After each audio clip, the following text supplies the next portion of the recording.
warahmatullahi wabarakatuh. Alhamdulillah, video hari ini mengenai tema berikutnya yaitu analisis transaksi, transaction analysis. Jadi di mata kuliah ini analisis transaksi yang sebelumnya sudah pernah kita pelajari sebelum UTS akan dikaji kembali ya, agar pemahaman analisa transaksi bisa lebih dipahami ya. Saya berharap ketika melakukan jurnal itu dalam mencatat nama akun digolongkan ke dalam akun dan posisinya debit atau kredit, kemudian jumlah yang dicatat itu seharusnya tidak ada terjadi kesalahan. Karena kalau sudah terjadi kesalahan, maka informasi yang akan dilaporkan pasti akan salah ya. Jadi di sini pengulangan lagi untuk pemahaman analisis transaksi.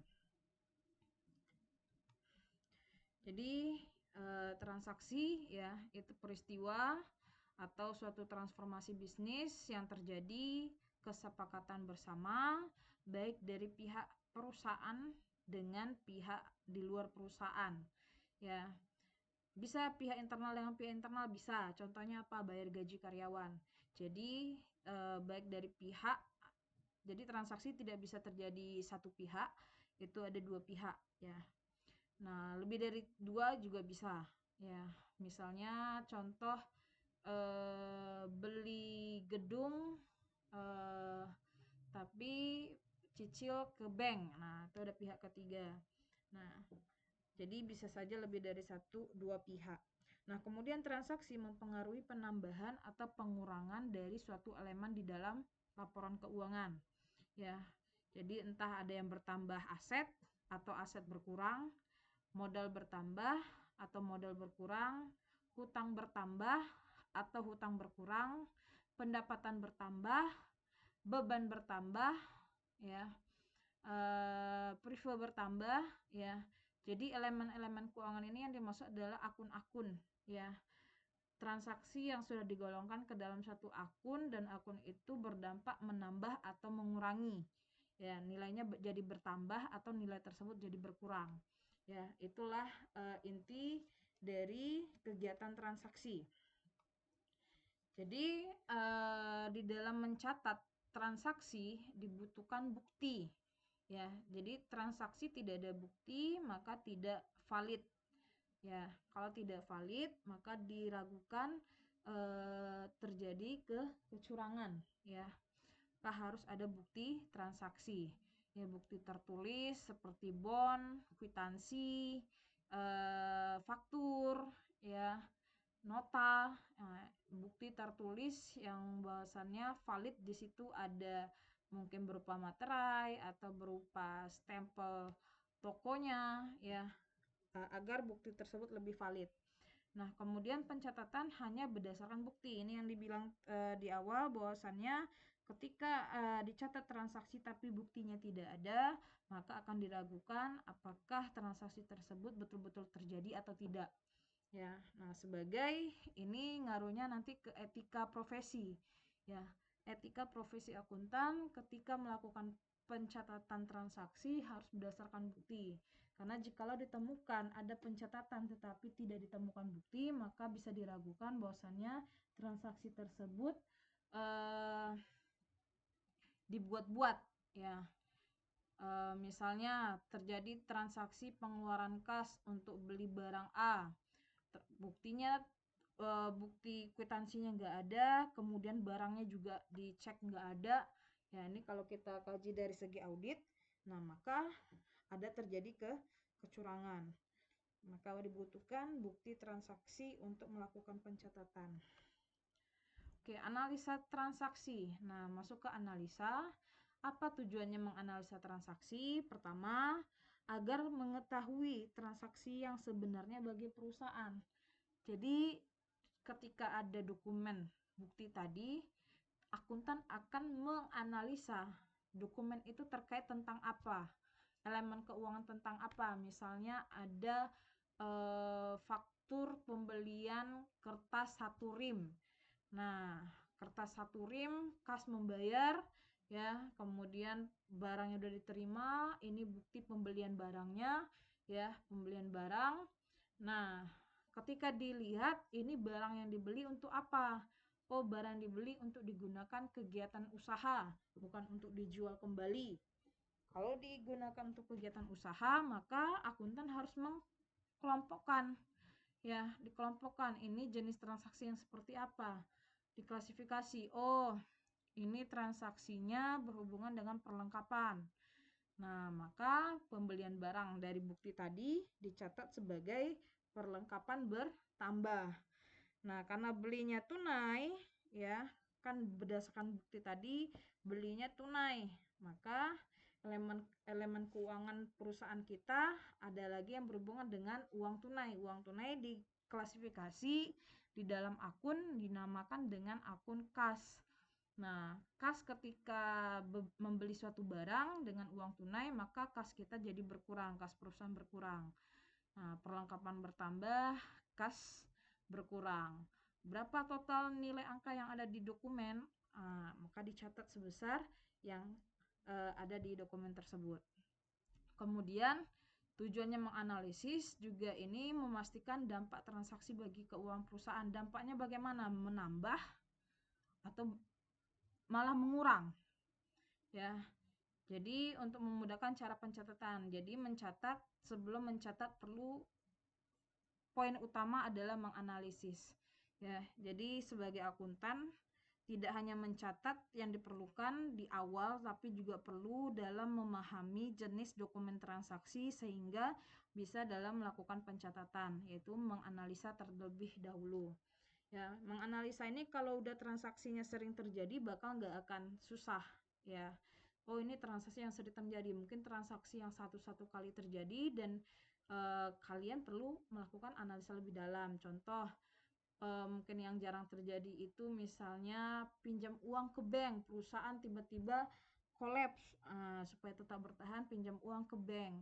Nah, dapat tuh dokumen bahwasannya perusahaan menerima uang sekian tapi itu terhitung hutang. Nah, bagaimana pencatatannya?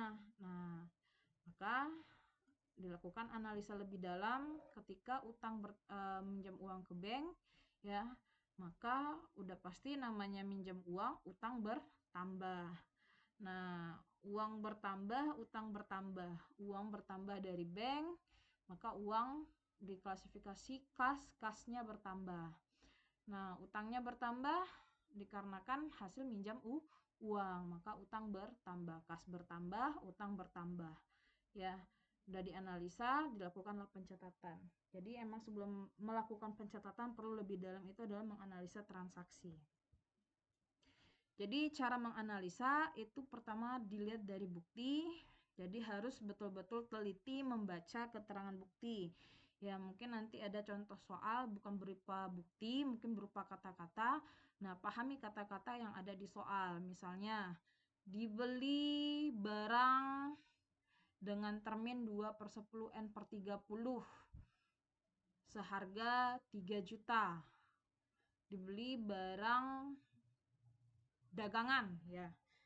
Ada keterangan dibeli barang dagangan. Udah dibilang di situ dibeli barang dagangan, berarti klasifikasinya akun kita karena beli barang dagangan, ya, maka ada persediaan kita yang bertambah. Kok bukan perlengkapan? Karena barang yang dibeli adalah barang untuk tujuan dijual kembali, maka ketika dibeli barang tersebut, maka persediaan ketika kita beli barang, persediaan kita jadi bertambah. Nah, ini tunai atau kredit? Nah, perlu dianalisa. Oh, nggak ada kata tunai, nggak ada kata kredit. Nah, tapi perlu diketahui ketika ada termin, maka itu adalah pembelian kredit. Nah, maka kalau pembeli kredit, maka sifatnya adalah hutang. Karena kita belum beli barang, belum langsung lunasi, maka hutang bertambah. Ya, perlu dilihat dari bukti transaksi, betul-betul jeli membaca bukti transaksi atau kalimat soal dari transaksi. Nah, identifikasi dokumen, kemudian udah dibaca detail, oh ini jenis tunai, jenis kredit, oh ini akun yang cocok, akun apa, ya. Nah, diperhatikan, ya. Nah, Contohnya tadi pembelian barang, faktur pembelian. Oh, ini udah jelas nih faktur pembelian. Ya, faktur pembelian, faktur identik dan kredit ya. Oh, ini faktur pembelian kredit. Nah, kalau faktur pembelian kredit, maka persediaan bertambah, utang bertambah. Dampak transaksinya bagaimana? Ya tadi, persediaannya jadi bertambah nih, reposisi entitasnya udah diidentifikasi. Ya, oh ini faktur pembelian kredit. Nah, reposisi entitasnya, kalau faktur pembelian kredit, reposisi entitasnya persediaan dan hutang. Dampak transaksinya bagaimana? Persediaan bertambah, hutang bertambah. Nah, penetapan debit kreditnya, persediaan bertambah, posisi angka debit. Utang bertambah, posisi angka kredit. Ya, jadi dalam analisa ini perlu ikuti langkahnya, analisis, kemudian akun apa yang terkait dengan dokumen tersebut, kemudian dampaknya bertambah atau berkurang. Ketika udah tahu nilainya bertambah atau berkurang, maka tetapkan ketika akun itu bertambah dia posisi debit atau kredit. Ya, maka ini sebelum melakukan pencatatan perlu dilakukan analisa transaksi. Nah, identifikasi dokumen transaksi, memahami jenis bentuk dokumen. Ya, makanya perlu dipahami, oh ini pembelian tunai, pembelian barang tunai, pembelian barang kredit, oh ini pembelian perlengkapan, oh ini pembayaran gaji karyawan, oh ini peminjaman uang ke bank, ya. Jadi perlu memahami bentuk dokumennya. Kemudian memahami bahasa transaksi. Ya, bahasa transaksi ini maksudnya hati-hati, misalnya dibeli berarti perusahaan yang melakukan pembelian. Diterima, istilah kata diterima berarti perusahaan menerima, misalnya diterima uang dari si A, kita nggak tahu ini maksudnya apa. Diterima berarti kan perusahaan menerima uang. Jadi ada bahasa transaksi yang bukan dibilang menerima uang pembayaran piutang pelanggan, nggak ada kata pembayaran piutang pelanggan, tapi langsung diterima uang dari si A. Apa maksud dari diterima? Bahasanya adalah perusahaan menerima sesuatu dari si A. Ya, jadi ada bahasa-bahasa transaksi yang mungkin tidak valid menyampaikan informasi tersebut, tapi kita paham bahwasannya itu adalah maksud dari suatu transaksi. Ya, contohnya faktur. Nah, faktur pembelian, tapi logo di atasnya itu logo perusahaan kita. Ya, tulisannya hanya faktur, tapi logo di atasnya itu logo perusahaan, tulisannya hanya faktur ya. Logo fakturnya itu logo perusahaan kita. Berarti faktur itu keluar dari perusahaan. Nah, berarti itu faktur penjualan atau faktur pembelian. Nah, kalau logo perusahaannya itu logo perusahaan kita, maka kita mengeluarkan faktur berarti itu adalah faktur penjualan. Ya, jadi ada bahasa-bahasa, ada bentuk jenis dokumen yang kita pahami bahwasanya oh ini faktur penjualan, oh ini faktur pembelian. Kemudian nilai. Jadi setiap dokumen itu dipastikan ada angkanya. Ya, jangan sampai nanti bayar gaji karyawan, nama-namanya terlihat, jam kerjanya terlihat, tapi nggak kelihatan berapa total biaya yang harus dibayarkan. Ya, nggak bisa juga dilakukan pencatatan. Ya, jadi harus pasti bentuk dokumennya bagaimana, bahasa transaksinya seperti apa, kemudian ada angka yang tertera di dalam dokumen tersebut. Ini untuk memahami dokumennya, ya. Kemudian reposisi entitas. Nah, dari dokumen tersebut harus kalian reposisikan dari dokumen ini akun apa yang terkait. Ya, contoh tadi faktur penjualan. Ya, oh ini udah pasti nih faktur penjualan. Oh, faktur penjualan berarti ini berhubungan dengan akun penjualan. Namanya udah faktur penjualan. Nah, apalagi yang berhubungan? Pasti nggak satu akun. Ya, setiap reposisi entitas pasti lebih dari satu akun. Karena nggak mungkin dia sendiri jadi nggak balance. Ya, karena untuk mencatat debit, kredit nilainya harus balance. Kalau di debit ada 1 juta, di kredit harus nilainya ada juga yang 1 juta. Ya, makanya nggak bisa hanya satu akun. Oh, ini faktur penjualan. Karena dia faktur penjualan, ya, maka ada akun penjualan yang akan direposisikan. Kemudian karena dia faktur kredit, penjualan kredit, maka muncullah di situ piutang. Ya, karena nggak jual secara tunai. Kalau nggak jual secara tunai, maka muncul piutang. Piutang bertambah. Ya, udah identifikasi apa yang terjadi. Oh, ini adalah penjualan dan piutang karena masih penjualan kredit. Kemudian dampak transaksi. Nah, apa yang bertambah? Apa yang berkurang? Kemudian nama akunnya tadi udah di atas ya. Akun ini adalah faktor penjualan. Apa yang bertambah? Yang bertambah adalah penjualan. Apa yang berkurang? Nggak ada. Yang bertambah dua-duanya di sini. Penjualan bertambah, piutang bertambah.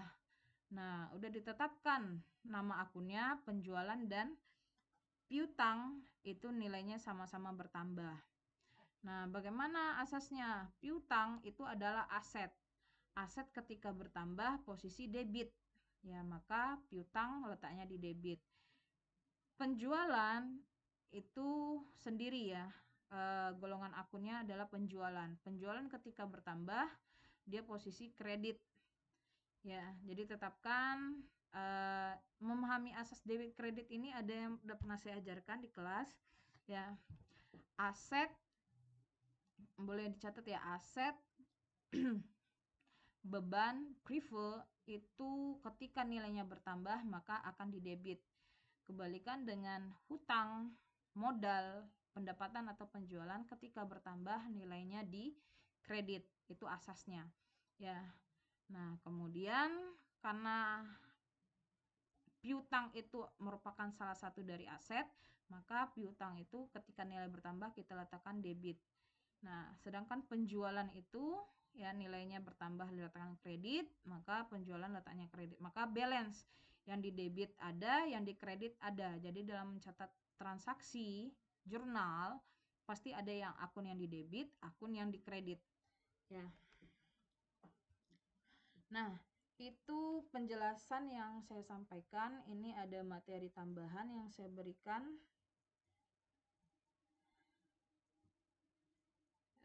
Oke, ini file buku ya. File buku jadi mempermudah mencatat jurnal ya. Transaksi proses saya lewatkan, mungkin boleh dibaca nanti di GCR dibuka. Jadi harus ada bukti ya. Setelah bukti ini dilakukan analisa. Setelah dianalisa dengan tahap menganalisa, maka lakukan pencatatan. Nah, pencatatan itu dicatat ke dalam buku besar, ada ke dalam jurnal. Nanti dari jurnal posting ke buku besar. Ya. Nah, ini contoh ada kwitansi. Ya, kwitansi ini analisa. Oh, ini kwitansi apa? Lihat, sudah diterima dari. Sudah diterima berarti ya.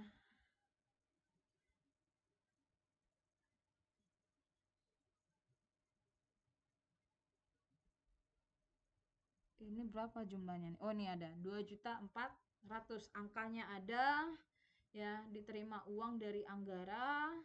Kemudian uangnya itu sebesar 2.400.000. Kemudian tujuannya itu peralatan kantor. Ya. Nah, ini pihaknya juga ada tertera di sini, Sudarmono, lengkap dengan ada materai, valid dia. Ya, entah tanda tangan atau materai. Ya, ini artinya apa? Si Anggara ya membayar uang karena membeli tunai peralatan. Ya, jadi ini perusahaan Anggara kasih uang ke toko peralatan. Toko peralatan nerima nih uang 2.400.000. Anggara nagih dong, uang udah saya berikan, mana bukti saya udah beli barang. Nah, dikeluarkanlah sama PT peralatan kantor itu ya. Mungkin ini PT-nya nggak ada tercantum di sini ya, PT toko yang peralatan kantornya. Dicatat berbentuk kwitansi. Siapa namanya Pak? Anggara. Oke, Anggara, uang yang diterima dari Anggara ini 2.400.000 ya, ditandatanganlah sama si Sudarmono. Ini Pak buktinya. Nah, Anggara nih bawa ke perusahaan, saya udah beli peralatan kantor, ini bukti saya beli peralatannya, ini peralatannya. Nah, ini analisa Anggara ini dari perusahaan kita beli peralatan kantor. Nah, pihak si toko peralatan kantor mengeluarkan kwitansi. Kwitansi ini dikasih ke Anggara, Anggara bawa ke perusahaan. Ini bukti beli peralatan kantor. Nah, bagian akuntan menerima nih uangnya. Uangnya udah diterima, ya, uangnya diterima.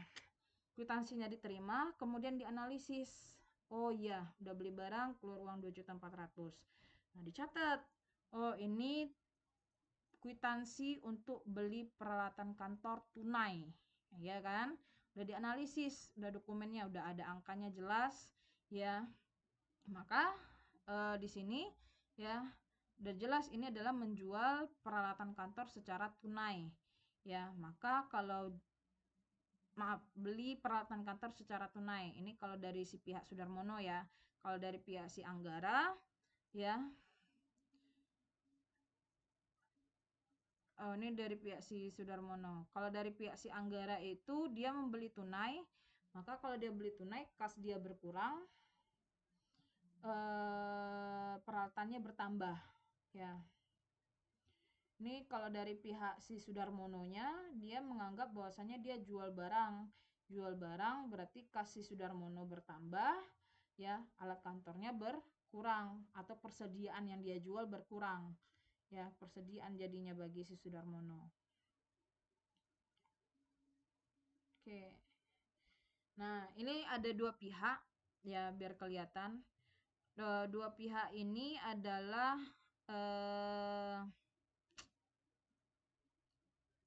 pihak dari pencatat si Anggara dan pihak dari Sudarmono. Anggara yang melakukan pembelian, Sudarmono yang melakukan penjualan. Nah, si Anggara akan melakukan pencatatan, kasnya akan berkurang, ya, karena dia beli tunai peralatan dia bertambah. Nah, kas berkurang, peralatan bertambah. Kas berkurang, asasnya adalah kredit. Ya, jadi asas debit kredit ini yang udah kita pelajari, ya. Aset ketika bertambah debit, berkurang kredit, utang, ya. Ini asasnya, ya. Nah, untuk pihak Sudarmono si penjual, kasnya bertambah karena dia jual barang, terima uang dari si Anggara, kas dia bertambah. Penjualan karena dia jual barang, ya, maka penjualan bertambah. Penjualan bertambah kredit, kas bertambah debit. Maka emang harus ada yang di debit dan kredit, debit dan kredit. Gak mungkin mencatat itu debit semua. Dan angkanya berapa? Angkanya sama 2.400.000. Ya, kas berkurang 2.400.000, peralatan bertambah sebesar 2.400.000. Ini juga kas bertambah 2.400.000, penjualan bertambah 2.400.000. Ya, itu analisanya. Nah, ini ada beberapa nama akun, karena dari kwitansi itu kita akan menganalisa ini akun apa yang terkait di dalam dokumen tersebut. Maka perlu kalian memahami akun-akun yang bisa kalian klasifikasikan dari transaksi tersebut. Ya, dia entah piutang usaha, sewa dibayar yang dimungkakah, atau itu tanah atau peralatan. Ini nama-nama akun, baik dari kelompok akun aset. Ya, di sini nama Indonesia, nama internasionalnya, ini artinya. Ya, ini udah pernah saya kasih soal, ya, kalian cari, ya. Setelah kalian cari, dipahami, ya, sehingga kalian kosakata terkait akun-akun itu tidak hanya sebatas yang pernah dipelajari aja, ya. Oke, ini ilustrasi beberapa transaksi, ya. Ada transaksi seperti ini, dampaknya itu akun apa? Nah, dia berdampak bertambah atau berkurang, ya, maka posisi dia debit atau kredit. Nah, ini boleh kalian pahami, pelajari, ya, untuk lebih menguasai di analisa transaksi sebelum melakukan pencatatan jurnal. Oke, mungkin itu aja materi kita di analisa transaksi. Saya harap kalau tidak paham diulangi kembali, dipahami sebaik mungkin, atau kalau masih kurang paham dicari referensi lain untuk mempelajarinya. Itu banyak-banyak sebenarnya mengerjakan soal. Ya, kalau akuntansi ini supaya lebih menguasai, sebenarnya perbanyak mengerjai soal, ya. Oke, mungkin itu aja untuk materi ini. Nggak ada tugas, ya, dikarenakan ini udah lewat, hanya untuk menambah pemahaman kalian di analisa transaksi, ya. Oke, saya tutup. Wassalamualaikum warahmatullahi wabarakatuh.